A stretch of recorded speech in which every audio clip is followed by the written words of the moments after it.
আল্লাহর একজন বান্দা ছিলেন খলিফা মানসুর। নাম শুনছেন আপনারা? খলিফা মানসুর। তো খলিফা মানসুরের আমলে উনি উনার স্ত্রীকে নিয়ে উনি ছাদের উপরে বসে গল্প করতেছেন। আকাশে ছিল চাঁদ। সুবহানাল্লাহটা জুড়ে বলেন। আকাশে ছিল চাঁদ। তো খলিফা মানসুর আলেম উলামাদেরকে বড় মহব্বত করতেন, শ্রদ্ধা করতেন।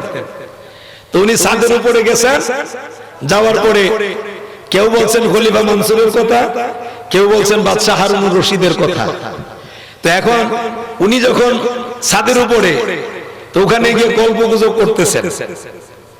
গল্প গুজব করতে যায় আসার এক সময় আকাশের চাঁদের দিকে তাকালেন। তাকায় স্বামী জিজ্ঞেস করে, ও বিবি বলো তো দেখি, আকাশের চাঁদ সুন্দর না আপনি সুন্দর? তো স্ত্রী ছিলেন জ্ঞানী, উনি মুস্কি হাসি দিয়ে বললেন, আকাশের চাঁদের চাইতে আমি সুন্দর। এটা স্বামীর মনোভূত হয় নাই। স্বামীর মনোভূত না হওয়াতে স্বামী বললেন, আপনি যদি আকাশের চাঁদের চাইতে সুন্দরী না হন, আমি কিন্তু আপনাকে জানাই দিলাম, আপনাকে আমি তালাক দিয়ে দিব। আকাশের চাঁদের চাইতে যদি সুন্দরী না হন, 1 2 3 দিয়ে দিছেন। শর্ত কিন্তু একটি, আকাশের চাঁদের চাইতে সুন্দর হওয়া লাগবে, সুন্দর না হইলে তালাক। এ বাবাজিরা, বন্ধুরা, উনিও জ্ঞানী মানুষ। আস্তে করে ছাদ থেকে নেমে গেলেন, রুমের ভিতরে ঢুকে দরজাটা লাগাই দিলেন। আমার বাবাজিরা, দেখবেন আপনাদের সমাজের ভিতরে এমন অনেক পুরুষ মানুষ আছেন, রাগের মাথায় স্ত্রীর তালাক তো দেয়, খালি স্ত্রীরে দেয় এমন না, এরপরে তালাক দিতে দিতে দেখবেন 14 সিঁড়িরেও তালাক দেয়। এরকম আছে না নাই? আরে বাবা রে বাবা, যেমন তালাকের একটা হিরিক লাগাইছে। এত রাগ কেন আপনার? এত রাগ কেন? এত রাগ ভালো? রাগ ভালো না। আমার বাবাজিরা, স্বামী এবার নিচে নামলেন, এসে ডাক দিয়ে বলেন, বিবি রে, রাগের মাথায় আমি এই কথা বলে ফেলেছি, আমি আপনাকে তালাক দেই নাই, দরজা খুলুন। স্ত্রী জ্ঞানী মহিলা, উনি ভিতর থেকে জবাব দিয়ে বলেন, এখন আর আমি আপনার স্ত্রী নই, আগে মাসালা আনেন, ফতোয়া আনেন, যদি তালাক না হই আমি আপনার স্ত্রী, তালাক যদি হয়ে থাকি আমি আপনার স্ত্রী। সুবহানাল্লাহটা জুড়ে বলেন। ও বাবা, উলামায়ে কেরাম সবাই যখন গেলেন, সব উলামায়ে কেরাম গেলেন, উলামায়ে কেরামদেরকে জিজ্ঞেস করলেন। জিজ্ঞেস করার পরে সব উলামায়ে কেরাম রায় দিয়ে দিচ্ছেন, তালাক হয়ে গেছে। তালাক যেহেতু হয়ে গেছে, আমার মুসলমান বন্ধু, একজন ছাত্র বেড়া, ছাত্র মানুষ, এই বেচারা মাথা লড়া না, নিচের দিক দিয়ে দিছে। খলিফা মনসুর জিজ্ঞেস করেন, বাবা আপনি কি মাথা নাড়ান না, ঘটনা কি? উনি খেয়াল করছেন, যদিও ছোট হয় কিন্তু সে কিছু বলে না। সব উলামায়ে কেরাম রায় দিচ্ছেন তালাক হয়েছে। সে চিন্তা করতেছে, আমি যদি এখন বলি তালাক হয় নাই, তারা তো আমার কাছ থেকে দলিল চাইবে, ঠিক না? আর এই মুহূর্তে যদি দলিল দিতে যায়, তো বিজ্ঞ বিজ্ঞ উলামায়ে কেরাম এরা তো এমনি দমকায় আমার, তুই কি বুঝাস? যত বড় বেড়া নাতি নে তত বড় কথা কস, কদ্দুর ভরছস? আমাদের সেরকম আছে না কিছু? জুড়ে বলে না, আসেনি কিছু? বাবারে, ইমাম সাহেবের রাইখা এই বেচারা কিচ্ছু জানে না। ইমাম সাহেব এখানে একজনে মাসালা জিজ্ঞেছে, এবার ইমাম সাহেব আরে এটা তো আমি পারি, হুজুরে জিজ্ঞান লাগে। এরকম কিছু বিয়াদব আসেনি? এই বিয়াদবি করবেন না। উলামায়ে কেরাম থাকলে উলামায়ে কেরামদেরকে আপনারা ইজ্জত দিবেন, সম্মান দিবেন। আলেমদেরকে সম্মান দিবেন আল্লাহ, আলেমদেরকে সম্মান দিবেন স্বয়ং আল্লাহর রাসূল। সুবহানাল্লাহটা জুড়ে বলেন। এ বাবাজিরা, সব আলেমগুলো রায় দিয়ে দিলেন, ফতোয়া দিয়ে দিলেন, তালাক হয়ে গেছে। ছোট ছাত্র মানুষ কোনো কথা বলে না। জিজ্ঞেস করেন খলিফা মনসুর, এ বাবা কথা কেন বলেন না? ছোট্ট ছাত্রটি বললেন জবাব দিতে পারি, তবে শর্ত আছে একটা। সুবহানাল্লাহটা জুড়ে বলেন। কি শর্ত? তালাক হয় নাই, কত ইয়া দাও, ফতোয়া দাও, দলিল দাও। দলিল আছে, তবে দলিল এখন দিব না। আপনি যেই মসজিদের খতিব, এই মসজিদে আজকে আমি নামাজ পড়াবো। সুবহানাল্লাহটা জুড়ে বলেন। আমার মুসলমান বাবাজিরা গো, ছোট মানুষ, ছাত্র মানুষ, কিন্তু আল্লাহ পাক রব্বুল আলামিন জ্ঞান কম দেয় নাই, পড়াশোনাও কম করে নাই। আমার বাবাজিরা সব উলামায়ে কেরাম ফেলে ফুটে মানে একবারে ফুলে গেছে গা, রাগে গুসায়। বিষয়টা কি? ছোট বেড়া আবার বলতেছে ইমামতি কইরা বেলে এরপরে ফতোয়া দিব। আচ্ছা, যদি এরকম কোন ঘটনা ঘটে, আপনাদের গুনিপুর মসজিদে যদি এরকম কিছু ঘটতে যায়, তা আশেপাশের গ্রামের মানুষ সংবাদ পাইলে যে জীবনে নামাজ পড়ে না, হেও দৌড়ে আইব, আসার নামাজও যায়। কথা ঠিক না বেটি? দেখবেন খারাপ কাজে কোন খারাপ একটা জিনিস, ধরেন একটা চুর ধরছে, এর দাওয়াত দিছে না, বিচার হবে, হে দৌড়ায় আরেকবার জিজ্ঞেস করে কিরে দৌড়াস করে, চুরের বিচার হইব, বিচার লাগে শুনি গা আসেনি, দাওয়াত লাগে না, দৌড়ায় যায়। আর মাহফিলের দাওয়াত দিয়ে আনা যায়, বড় দুঃখজনক। আল্লাহ আমাদের হেদায়েত দান করুক, সকলে বলে আমিন। আমার মুসলমান বাবাজিরা, এশারের নামাজ পড়াবেন, এশারের নামাজে চলে গেলেন, ইমামতি চলে গেলেন। ইমামতি যখন গেলেন, বলুন এশারের নামাজের ভিতরে প্রথম 2 রাকাতের ভিতরে সূরা আসতে না জুড়ে জুড়ে জুড়ে বলে, যারা বলেন এরা নামাজ পড়ে না। নামাজ পড়লে তো জানবো, ঠিক না নি?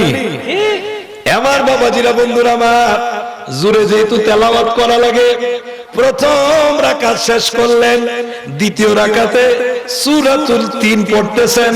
যেই সময় এই জায়গার মধ্যে আসছেন, লাকাদ খালাকনাল ইনসানা ফি আহসানি তাকওয়িম। উনি এটা পড়ে না, উনি পড়তেছে ফি আহসানি তাকওয়িম, পড়তো না নি, কিন্তু উনি পড়তেছে লাকাদ খালাকনাল কমার। ইনসানের জায়গা কমার, মানুষ না, কমার আকাশের চাঁদ। সুবহানাল্লাহটা জুড়ে বলেন। এখন এখানে কমার শব্দ যে লাগাইছে, এই কমার শব্দ এই সূরার ভিতরে কি আছে? নাই। তো ইমামে ভুল করলে পিছন দিক দিয়ে লুকমা দেয়নি, যেহেতু বাদশা নিজে আছেন, উনি নিজে লুকমা দিলেন। লাকাদ খালাকনাল ইনসানা ফি আহসানি তাকওয়িম। লুকমা দিছেন, বেচারা লুকমা নিছে না, আবার পড়তেছে লাকাদ খালাকনাল কমারা ফি আহসানি তাকওয়িম। দ্বিতীয়বার উলামায়ে কেরাম এমনি ফুল্লা রইছে, এরা লুকমা লাকাদ খালাকনাল ইনসানা, বেচারা লুকমা নিছে না। তৃতীয়বার আবার পড়তেছে, যখন কমার শব্দ পড়ছে, এখন জনগণ যারা সূরা 3 পারে সবাই লুকমা দিছে। আর মাসালা হলো, কোন ইমাম যদি চেষ্টা করে একবারের জায়গা 3 বার পর্যন্ত সে চেষ্টা করত, কয়বার? 3 বার চেষ্টার পরেও যদি সে পারে না, এরপরেও যদি হয় না, আর তার ওই কেরাত পরিমাণ যদি কেরাত না হয়, যেই কেরাত পরিমাণ হয়ে গেলে তার নামাজ হয়ে যাবে, তাহলে পিছন দিক থেকে যে কেউ একজন টাইন্না তারে নামায়া ইমামতি করার সুযোগ আছে। এই মাসালাও তার জানা আছে। এ বাবাজিরা, 3 বার যখন শেষ যখন হয়ে গেল, চতুর্থবার এবার আর মিস করে না, চতুর্থবার পড়া শুরু করলেন। লাকাদ খালাকনাল ইনসানা ফি আহসানি তাকওয়িম। নামাজ শেষ। নামাজ যখন শেষ হলো এবার সবাই কিন্তু অপেক্ষায় আছে, বাদশার দিকে তাকায় আছে। বাদশা মহোদয় কি বলেন? খলিফা এবার আস্তে করে ডাক দিলেন, ও বাবা, আপনি যদি সূরা 3 না পারতেন অন্য সূরাতেই ভরাই লিখতেন। সে বেচারা মুস্কি হাসি দিয়ে বলেন, কেন আমার কি কোথাও ভুল হয়েছে? সুবহানাল্লাহ, জোরে বলবেন না। আমার কি কোথাও ভুল হয়েছে? ভুল হয়েছে তো, কোথায় ভুল হয়েছে? উলামায়ে কেরাম সবাই বললেন, এই বেচারা বেড়া, তোরা আগেই জানতাম, তুই বেড়া বয়স কম, ভুল হয়েছে না, এতগুলো লুকমা দিছি আমরা। ভুল যদি হয়ে থাকে কোরআন খুলেন, কোরআন খুলেন। কোরআন খুলছেন, কোরআনের ভিতরে তো ইনসানা শব্দ আছে, ঠিক না? কমার শব্দ তো নাই। আমার বাবাজিরা, বন্ধুরা, এবার ওই ছোট্ট ছাত্র মানুষ উনি তখন জবাব দিয়ে বলেন, ও উলামায়ে কেরাম, আপনারা সম্মানিত মানুষ, আমি আপনাদেরকে লজ্জা দিব না, তবে আল্লাহ পাক রব্বুল আলামিন কোরআনুল কারীমে যে ইনসান শব্দ ব্যবহার করেছেন, বলুন এই আয়াতের অনুবাদটা একটু বলুন। সব মানুষ অনুবাদ করলেন, উলামায়ে কেরাম অনুবাদ করলেন। অবশ্যই অবশ্যই আল্লাহ পাক রব্বুল আলামিন মানুষকে সুন্দর অবয়ব গঠন দিয়া বানাইছেন। একটু জোরে বলুন সুবহানাল্লাহ। কোরআনে যদি আল্লাহ বলেন মানুষকে সুন্দর অবয়ব গঠন দিয়ে বানাইছেন, তা আপনারা যে ফতোয়া দিলেন মানুষের আকাশের চাঁদ সুন্দর, এই জন্য আমি আপনাদের ফতোয়া টিকানোর জন্য আমি শব্দ ইউজ করছি। সব উলামায়ে কেরাম নীরব। কেন? একটা ভুল ধরিয়ে দিয়েছেন একজন ছোট মানুষও, কিন্তু এই ছোট মানুষের মাধ্যমেও আল্লাহ বিরাট বড় গুনাহ থেকেও মানুষকে বাঁচাইতে পারে কি পারে না? বড় মারামারির থেকেও বাঁচাইতে পারে। সুতরাং ছোট বলে অবহেলা করবেন না। একটা মাদ্রাসার ছাত্র বলে আপনি তারে অবহেলা করবেন না। এই ছোট্ট ছাত্রের মাধ্যমেও আল্লাহ পাক রব্বুল আলামিন গুনাহ থেকে বাঁচাইতে পারে কি পারে না? আমার মুসলমান বাবাজিরা, বন্ধুরা আমার, এরপরে 2 নাম্বার আমি আপনাদের কাছে বলবো। 1 নাম্বার বলতেছিলাম ইবাদত করব কার? জোরে বলুন কার? আল্লাহর ইবাদতের সঙ্গে আল্লাহর সঙ্গে কাউকে শরীক করা যাবে? শরীক করব না। শরীক করলে শিরিক গুনাহ হবে। শিরিক গুনাহ করলে তওবা ছাড়া আল্লাহর কাছে মাফ নাই। সুতরাং আমরা শিরিক গুনাহ কেউ করব না। আল্লাহ পাক রব্বুল আলামিন আমাদেরকে আল্লাহর ইবাদত করার তৌফিক দান করুন এবং শিরিক থেকে আল্লাহ হেফাজত করুন। সকলে বলে আমিন। আর একটু জোরে বলে আমিন। এরপরে আসেন 2 নাম্বার। 2 নাম্বার হলো পিতামাতার ব্যাপারে আল্লাহ পাক রব্বুল আলামিন বলছেন, একটু জোরে বলুন সুবহানাল্লাহ।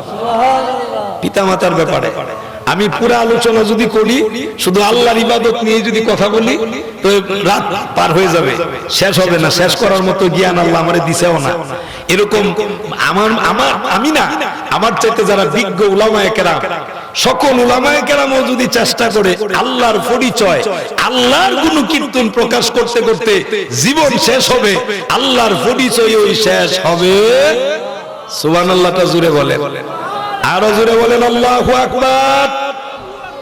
আমার বাবাজিরা, বন্ধুরা আমার, ওই কথাটা বলতেছিলাম সুন্দরের বেলা।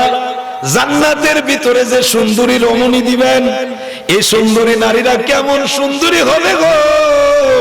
ওই জান্নাতের ভিতরে এমন সুন্দরী নারী হবে, ও আমার বাবাজিরা, বন্ধুরা আমার, মুস্কি হাসি দিলে দুনিয়ার যত আলো আছে, দুনিয়ার যত আলো, ইলেকট্রিক আলো, সূর্যের আলো, চন্দ্রের আলো, যা আলো আছে, এই সব আলো একত্রিত করলে সব আলো নিস্তেজ হয়ে যাবে।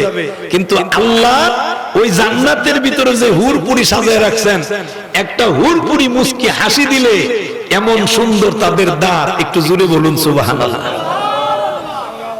এর চাইতেও আবার কালো হলো তাদের চুল। একটা চুল যদি এই পৃথিবীতে ছেড়ে দেয়, এই সকল কিছু আলো, এই সব কিছু আলো নিস্তেজ হয়ে যাবে।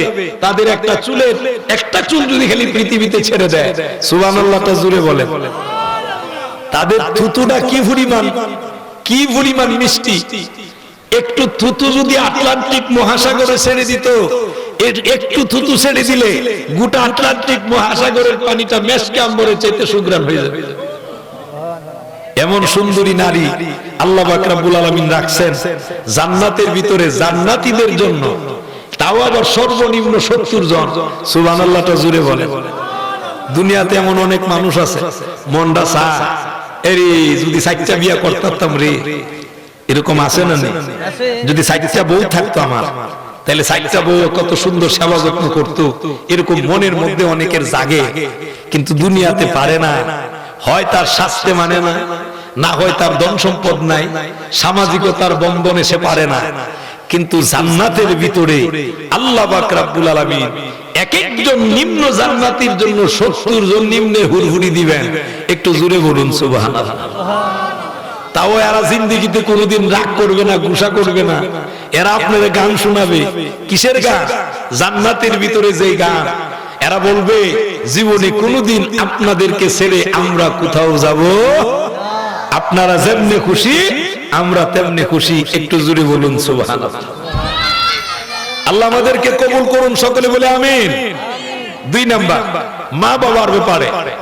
আমার মুসলমান বাবাজিরা, বন্ধুরা আমার, আল্লাহ পাক রব্বুল আলামিন সূরা বনী ইসরাইলের ভিতরে আল্লাহ পাক রব্বুল আলামিন নিজে জানায় দিয়ে বলছেন, ওয়া ক্বাদা রাব্বুকা আল্লা তা'বুদু ইল্লা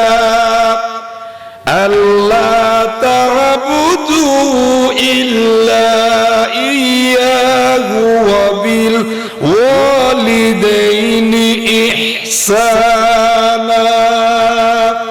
আল্লাহ পাক রব্বুল আলামিন বলেন, এ দুনিয়ার মানুষেরা রে, আমি আল্লাহ পাক রব্বুল আলামিন তোমাদেরকে জানায় দিলাম, আমি আল্লাহ ফয়সালা করে দিলাম তোমরা ইবাদত করবে কেবলমাত্র আমি আল্লাহর। একটু জোরে বলুন সুবহানাল্লাহ।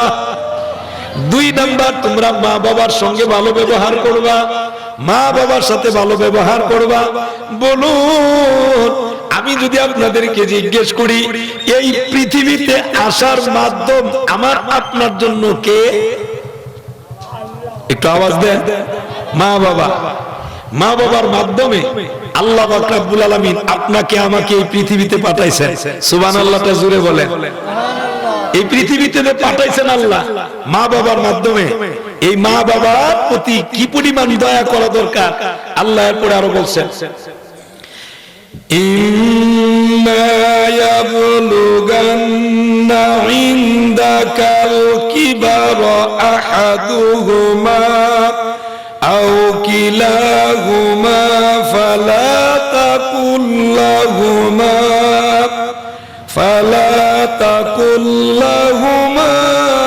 উফফিন ওয়ালা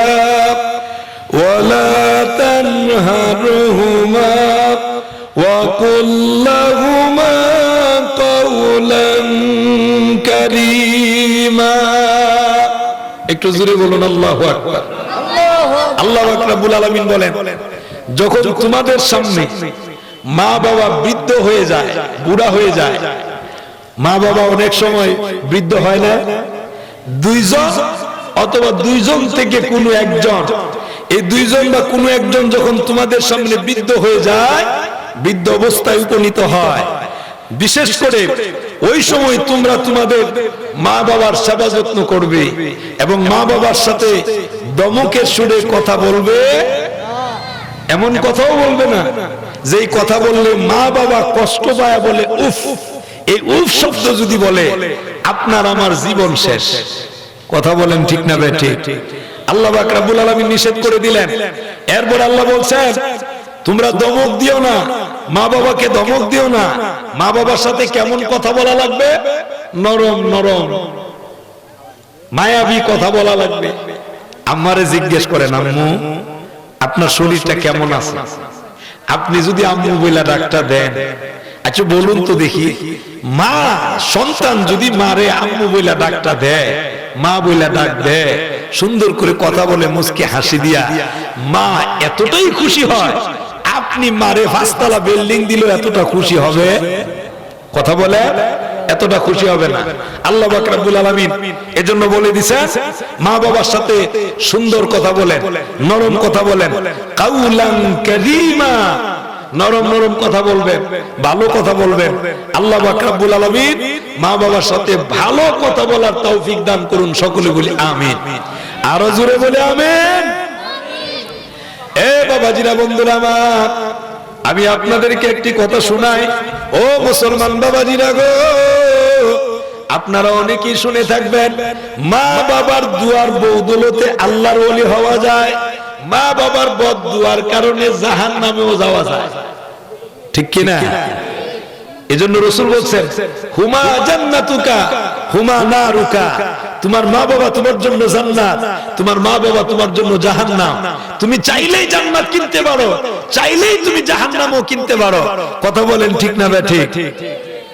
আমার মুসলমান বন্ধু, আল্লাহর একজন খলিল ইব্রাহিম খলিলুল্লাহ, উনার ছেলে ইসমাঈল আলাইহিস সালাতু ওয়াস সালাম। এ বাবাজিরা, উনি যখন বিয়ে করলেন, প্রথম বিয়ে করার পর বাবার কাছে চিঠি পাঠাইলেন। ইব্রাহিম খলিলুল্লাহ আগমন করলেন। আগমন করার পরে ও বাবাজিরা, বাড়ির বাহির দিক থেকে যখন ডাক দিছেন ইসমাঈল, প্রত্যেকটা মানুষের বোঝা উচিত, কোন মানুষ যদি কারো নাম ধরে ডাক দেয়, যত সম্মানই হোক, নাম ধরে ডাক দিলে বুঝা উচিত যিনি নাম ধরে ডাক দিছেন উনি উনার চাইতে আরো বেশি সম্মান। কথা বলে, একজন বাবা তার সন্তানকে তো নাম ধরে ডাক দিবে, ঠিক না? নাম ধরে ডাক দিবে। এই নারীটাও বোঝা উচিত ছিল ইসমাঈল আলাইহিস সালাতু ওয়াস সালাম যাকে বিয়ে করছেন, কিন্তু এই নারীটা সেটা বুঝে না। উনি বলতেছেন, কে আপনি? আপনার তো সাহস কম না, আপনি আল্লাহর একজন নবী, ইসমাঈলের নাম ধরে আপনি ডাকেন। ইব্রাহিম খলিলুল্লাহ বললেন, ইসমাঈল কি বাড়িতে আছেন? কোনা, উনি বাড়িতে নাই, দিনের কাজে বাহিরে চলে গেছে। আওয়াজটা কর্কশ, আওয়াজটা কর্কশ। মা বাবার কথাতে আপনি স্ত্রী তালাক দিতে পারেন, কিন্তু এর অর্থ এই নয় যে এখন খালি বললে আর আপনি খালি তালাক দিয়ে দিলেন, এরকম না। দেওয়ান যায়, কিন্তু মা বাবা ন্যায় কথা বললো না অন্যায় কথা বললো, এটাও বুঝার দরকার আছে না নাই? জুড়ে বলে দরকার আছে বাবা। এরপরে উনি বললেন, তো ইসমাঈল আসবে কখন? কো জানি না। কত ঠিক আছে, উনি যদি আসে আপনি বললেন একজন মুরব্বী মানুষ আসছিলেন,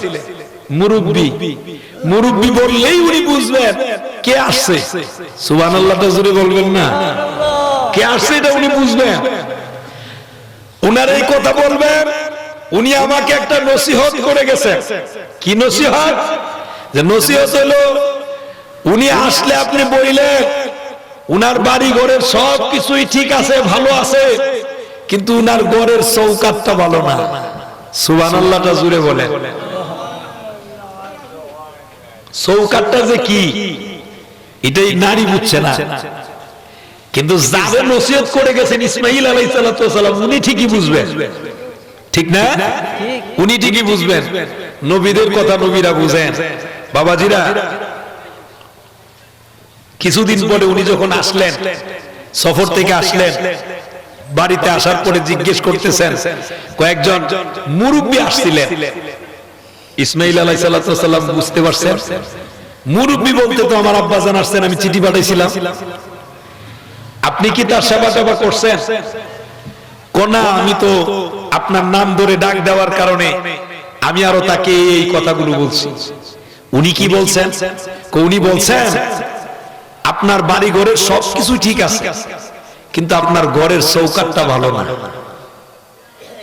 এ মুসলমান বাবাজিরা গো, সাথে সাথে ইসমাঈল আলাইহিস সালাতু ওয়াস সালাম ওনার স্ত্রীর কাছ থেকে একটু দূরে চলে গেলেন। দূরে গিয়ে ডাক দিয়ে বলেন, বিবি রে, ওই চৌকাট দুনিয়ার ঘরের চৌকাট না, এই চৌকাট বলতে তোমাকে বুঝাইছেন তুমি যিনি আগমন করেছিলেন উনি হলেন আমার আব্বা, তুমি আমার আব্বার সাথে ভালো ব্যবহার করো নাই, সুন্দর ব্যবহার করো নাই, এই জন্য আমার আব্বা বলে দিয়েছে আমি যেন তোমারে ফলটা এলাই। সুবহানাল্লাহটা জুড়ে বলেন। ইসমাঈল আলাইহিস সালাম বিদায় দিয়ে দিলেন। বিদায় যখন দিয়ে দিলেন, আবার যখন দ্বিতীয় বিয়ে করলেন, দ্বিতীয় বিয়ে করে উনি আবার চিঠি লিখলেন। ঘটনাক্রমে উনি বাড়িতে নাই। সুবহানাল্লাহটা জুড়ে বলেন। ইব্রাহিম আলাইহিস সালাম আগমন করছেন, ওই দিনও উনি নাই, বাড়িতে নাই। বাড়িতে যেহেতু নাই, উনার স্ত্রীর সামনে আইসা দরজার বাহির দিক থেকে ইব্রাহিম খলিলুল্লাহ সালাম বিনিময় করে বললেন, ইসমাইল কি বাড়িতে আছেন? উনি যেই নারী, ভদ্র এবং উনি জ্ঞানী, উনি আস্তে করে সুন্দর করে জিজ্ঞেস করলেন, বাহির দিক থেকে ইসমাইল আলাইহিস সালামের নাম নেয়, নিশ্চয়ই উনি আপনজন। আপনজন ছাড়া এত সুন্দর করে নাম নিয়ে ডাকার কেউ না। সুতরাং আপনি একটু দয়া করে আপনার পরিচয়টা কি দিবেন? সুবহানাল্লাহটা একটু জোরে বলেন। দেখছেন কত কৌশল করছে। এ বাবাজিরা, বন্ধুরা আমার, ইব্রাহিম খলিলুল্লাহ নিজের পরিচয়টা গোপন রাখলেন। নিজের পরিচয়টা গোপন রেখে বলেন, আমি আমার পরিচয় দেওয়া লাগবে না, বলবেন একজন মুরব্বী এসেছিল। এবার উনি ডাক দিয়ে বলেন, বুঝতে পেরেছি ইসমাইলের নাম নাই, উনি আর কেউ নয়, মুরব্বী যেহেতু উনি ইসমাইলের বাবা ইব্রাহিম খলিলুল্লাহ। আব্বা, আপনি চলে যেতে পারেন না, দয়া করে আপনি একটু রুমের ভিতরে প্রবেশ করুন। একটু জোরে বলা যাবে কি সুবহানাল্লাহ? এর মধ্যে উনি পা ধোয়াইছেন। সুবহানাল্লাহটা জোরে বলেন। পাথর, দামি পাথর, আল্লাহ দাম বাড়াই দিয়েছেন। আমার বাবাজিরা, বন্ধুরা গো, ইসমাইল নবীর স্ত্রী, উনিও সুন্দর ব্যবহার করলেন। এত সুন্দর ব্যবহার করেছেন, ব্যবহার করার কারণে ইব্রাহিম খলিলুল্লাহ খুশি হয়ে যাওয়ার বেলায় সুন্দর একটা নসিহত করে দিয়ে গেলেন, ও মা, আমি আপনাকে জানিয়ে দিয়ে যাই, আমার ইসমাইল বাড়িতে আসলে বইলেন, আমি দেখে গেছি সবকিছু আমার ভালো লাগছে, পরিচয়টা আগে দিয়েন না, পরিচয়টা পরে দিবেন, আমি যে ইব্রাহিম। এর আগে আমি আপনারে বলবেন সবকিছুই ভালো। এই ভালো সবকিছুর চাইতে বেশি যেই ভালো, সেই ভালোটা হলো ঘরের চৌকাঠ। জুড়ে বলে, সেজন্য তার ঘরের চৌকাঠ আর না পাল্টায়। অর্ডার দিয়ে গেলেন, চলে গেলেন। ইসমাইল আলাইহিস সালাম আসলেন ঘটনাক্রমে। আসার পরে, এখন ইসমাইল আলাইহিস সালাম আসার পরে উনি যখন বললেন একজন মুরব্বী আসছিলেন, সুবহানাল্লাহটা জুড়ে বলেন। আগের ঘটনা তো ওনার মনে আছে। তো উনি জিজ্ঞেস করেন, বিবি, যিনি এসেছিলেন উনার কি সেবা করা হয়েছে? আমি আমার সাধ্য মোতাবেক চেষ্টা করেছি সেবা করা। উনি আমার সেবা নিতে চায় না। তাইলে সেবা করছো কিনা? বলে হ্যাঁ করছি। কিছু বলছে কিনা? সুবহানাল্লাহটা জুড়ে বলেন। ওই যে আগের কথা, কিছু বলছে কিনা? জি বলছেন। কি বলছেন? কোন নসিহত করে গেছেন, আপনি যতদিন বেঁচে থাকেন আপনাকে বলছে আপনার বাড়ি ঘরের সবকিছু সুন্দর, এর চাইতে বেশি সুন্দর আপনার ঘরের চৌকাঠ। একটু জোরে বলুন সুবহানাল্লাহ। এই চৌকাঠ যেন আপনি না পাল্টান। তাহলে মা বাবার কথা মানা দরকার আছে না নাই? জোরে বলেন, দরকার আছে না নাই? এ বাবাজিরা, বন্ধুরা আমার, একটু অন্তরের কান লাগান বাবাজিরা গো। আল্লাহ পাক রব্বুল আলামিন শুধু এই সূরার ভিতরে বলছেন এমন নয়, সূরা লুকমানের ভিতরে আল্লাহ পাক রব্বুল আলামিন মা বাবার ব্যাপারে কিছু কথা বলেছেন। আমার মুসলমান বাবাজিরা, আল্লাহ পাক রব্বুল আলামিন জানিয়ে দিয়েছেন, আল্লাহ মা বাবার ব্যাপারে যেমন কথা বলছেন, আবার কোন সময় মা বাবার কথা শোনা যাবে আর কোন সময় শোনা যাবে না সেই কথাগুলো বলছেন। সুবহানাল্লাহটা জোরে বলেন। আরেকটু জোরে বলেন আল্লাহু আকবার। আপনাদের কি খারাপ লাগতেছে? না, আমার গলাটা ভেঙে গেছে। মানে কষ্ট হইতেছে কথা বলতে। আমি আমার বুঝ হইতেছে, আমি ঔষধ খাইছি, এরপরও গলার অবস্থা খুব খারাপ, আমি যে কথা বলতেছি কষ্ট হইতেছে, তারপরেও আমি আপনাদেরকে এটা বুঝতে দিতেছি না। আল্লাহ কবুল করুক, সকলে বলি আমিন। আমার মুসলমান বাবাজিরা, আল্লাহ সূরাতুল লুকমানে বলেন, وَوَصَّيْنَا الْإِنسَانَ بِوَالِدَيْهِ حَمَلَتْهُ أُمُّهُ وَهْنًا عَلَى وَهْنٍ وَفِصَالُهُ فِي عَامَيْنِ أَنِ اشْكُرْ لِي وَلِوَالِدَيْكَ إِلَيَّ الْمَصِيرُ।